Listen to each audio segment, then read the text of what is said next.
ಎಲ್ಲ ಮುದ್ದು ವಿದ್ಯಾರ್ಥಿಗಳಿಗೆ ಕನ್ನಡ ಆ್ಯಕ್ಟಿವ್ ಟೀಚರ್ ಯೂಟ್ಯೂಬ್ ಚಾನಲ್ಗೆ ಆತ್ಮೀಯವಾದ ಸ್ವಾಗತ.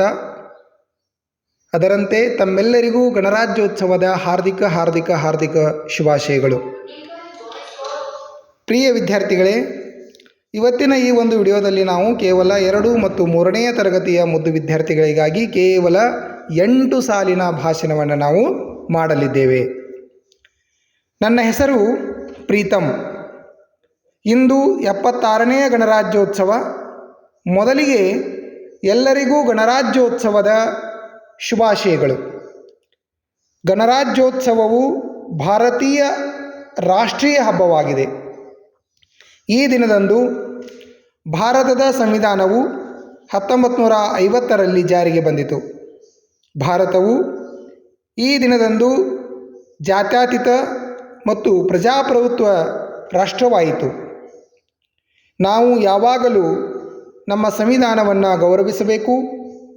ಗಣರಾಜ್ಯೋತ್ಸವ ತಮಗೆ ಬದುಕನ್ನು ಕಲಿಸುತ್ತದೆ ಹಾಗೂ ಶಾಂತಿ, ಪ್ರೀತಿ ಮತ್ತು ಏಕತೆಯಲ್ಲಿ ಸಾಗುವಂತೆ ಮಾಡುತ್ತದೆ. ನಾನು ನನ್ನ ಭಾರತವನ್ನು ಪ್ರೀತಿಸುತ್ತೇನೆ ಹಾಗೂ ಭಾರತೀಯ ಎನ್ನಲು ಹೆಮ್ಮೆ ಪಡುತ್ತೇನೆ ಎಂದು ಹೇಳುತ್ತಾ ನನ್ನೆರಡು ಮಾತುಗಳಿಗೆ ವಿರಾಮ ನೀಡುತ್ತೇನೆ. ಜೈ ಹಿಂದ್, ಜೈ ಭಾರತ್.